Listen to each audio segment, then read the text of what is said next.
तो मैंने ना इंजीनियरिंग की थी और इंजीनियरिंग मैंने बैंगलोर से की थी। वहाँ पे ऑटो वालों का सीन ही अलग था और कॉलेज के टाइम पे किसी के पास ज़्यादा पैसे भी नहीं रहते थे। तो वहाँ ऑटो वालों के पास जाएंगे ना, 4-5 किलोमीटर भी जाना रहेगा, उनसे पूछेंगे चलिए भैया, तो बोलेंगे कम से कम 1000 लगेंगे। 10-15 किलोमीटर तक अगर आप जाएंगे तो वो 4 से 5 हज़ार मांगेंगे आपसे, और अगर 20 के ऊपर गए तो आपका गांव का खेत उन्हें देना होगा आपको। तो ऐसा रहा। फिर वहाँ पे मैं एक दिन जा रहा था और एक ऑटो वाला कैंडी क्रश खेल रहा था अपने फ़ोन पे। तो मैंने उससे पूछा भैया आप चलोगे? तो उसने कुछ रिप्लाई नहीं दिया। मैंने फिर से पूछा कि भैया आप चलोगे?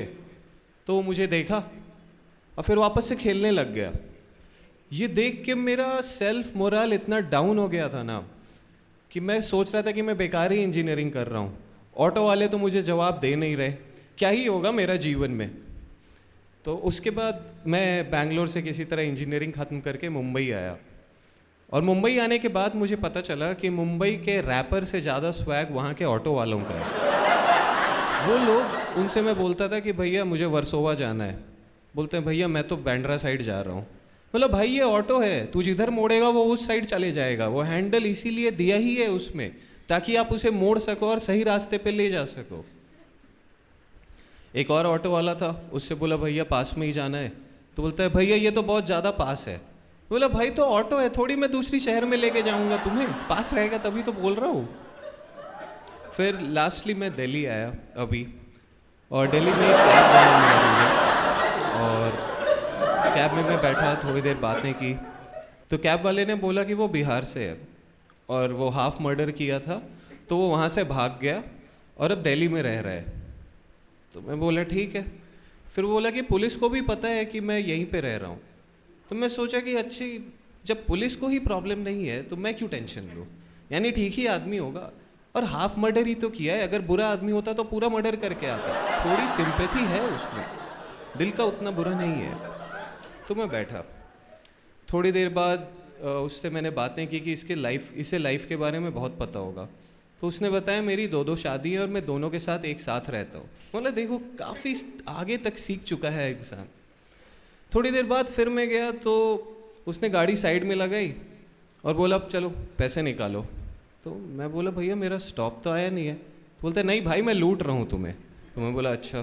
बोला भैया देखो मैं भी बिहार से ही हूँ तो कुछ। तो बोलता है साले तुझे क्या कूपन कोड दूँ मैं, अभी यहाँ पे डिस्काउंट लगाएगा तू यहाँ बैठ के, चल पैसे निकाल। तो मैंने पैसे दे दिए। फिर मैंने उससे बोला कि भाई मेरे पास तो अब पैसे बचे नहीं है, मैं घर कैसे जाऊंगा। तो उसने मुझे घर तक छोड़ा और पैसे भी नहीं लिए। तो मुझे तब फिर से लगा कि उतना बुरा इंसान नहीं है ये, दिल का बुरा नहीं है ये इंसान। और दिल्ली में मैं थोड़े टाइम से ही रह रहा हूँ और मुझे यहाँ आके रियलाइज़ हुआ कि यहाँ सब कुछ एक्सट्रीम पे है। गर्मी एक्सट्रीम है, ठंड एक्सट्रीम पे है, लोग एक्सट्रीम पे हैं, क्राइम एक्सट्रीम पे चल रहा है, पॉल्यूशन एक्सट्रीम पे है, गुस्सा भी एक्सट्रीम पे, फिर भी उतने ही लोग आके यहाँ रह रहे हैं। मतलब जैसे कि बोल रहे हैं यहाँ पे कि यहाँ मत रहो मत रहो, बट लोग ऐसे चैलेंज ले रहे हैं मैं रह के दिखाऊंगा, दिल्ली से हूँ मार के तो दिखा दे तू। फिर और यहाँ पे एक और चीज़ मैंने देखी जो मैंने कहीं और नहीं देखी थी, कि यहाँ के बाकी पूरे इंडिया में सब लोग कार लेते हैं एक जगह से दूसरी जगह जाने के लिए। दिल्ली में मुझे लगता है लोग कार लेते हैं सिर्फ उसमें बैठ के दारू पीने के लिए, उनका और कोई मोटिव है ही नहीं कार लेने का। मेरा एक फ्रेंड है वो बहुत दारू पीता है, तो कार लेके जा रहा था, पुलिस ने पकड़ ली। उसे बोला इसमें ब्लो करो, बोला मैं ये सब नहीं करता। तो उसे बोला तू गाड़ी से बाहर निकल। तो वो गाड़ी से बाहर निकला, वो लड़खड़ा रहा है, उसे चला नहीं जा रहा, इतनी पी रखी है। तो पुलिस वाला उसे बोलता है भाई तेरे से चला तो जा नहीं रहा, तो क्या करेगा? तो बोलता है भाई इसीलिए तो मैं गाड़ी लेके निकला हूँ क्योंकि मैं चल नहीं पा रहा। थोड़ी देर बाद उसे बोला भाई तू चला जा, फिर दूसरे लड़के को उसकी जगह पे बैठाए, फिर वो गाड़ी चला रहा था। और इसके दिल्ली में एक और चीज़ है जो मैंने पहली बार देखी, यहाँ के ऑटो वालों के, बहुत सारे ऑटो वालों में ये लिखा है कि ये ऑटो रिक्शा चलाने वाला औरतों की इज्जत करता है। बोले ये कैसा एडवर्टीजमेंट है, ये बहुत ही वियर्ड है भाई। मतलब एक तो आप बाकी लोगों पे क्वेश्चन मार्क लगा रहे हो, अगर उसने नहीं लिखा तो मतलब वो शायद नहीं करता होगा, मैं तो कर रहा हूँ, मैंने लिखा है अपने ऑटो में। तो और इसी से मुझे ना एड्स का कॉन्सेप्ट भी बहुत ही अलग लगता है। जैसे जितने अपने चेहरे पे लगाने वाले जितने ऐड आते हैं, ये फेस क्रीम वो फेस क्रीम, सब में पपाया, जोजोबा, कुकुम्बर, गुआवा, पता नहीं इतने फ्रूट डाल देते। मैं बोला साले फ्रूट सैलेड थोड़ी है वो, साले मुंह में लगाने की चीज़ है। ऐसा थोड़ी है लौंडा सुबह लगाएगा फेस क्रीम और वही खा भी रहा है वहीं पे कि हाँ भाई ब्रेकफास्ट में क्या खाया, वो गार्नियर का वो नया फ्रूट स्मैश आया था, मैं वो खा गया। अलग ही ऐड चल रहे हैं। और इन एड्स के अलावा एक ही ऐसा प्रोडक्ट है जिसमें इतने सारे टाइप के प्रोडक्ट होते हैं, वो डायरेक्टली कॉन्डम है। तो कितना अलग ही डिफ़िकल्ट रेंज ग्रुप है इस तरीके के प्रोडक्ट्स का। इसके अलावा मुझे बहुत मज़ा आता है विमल का ऐड।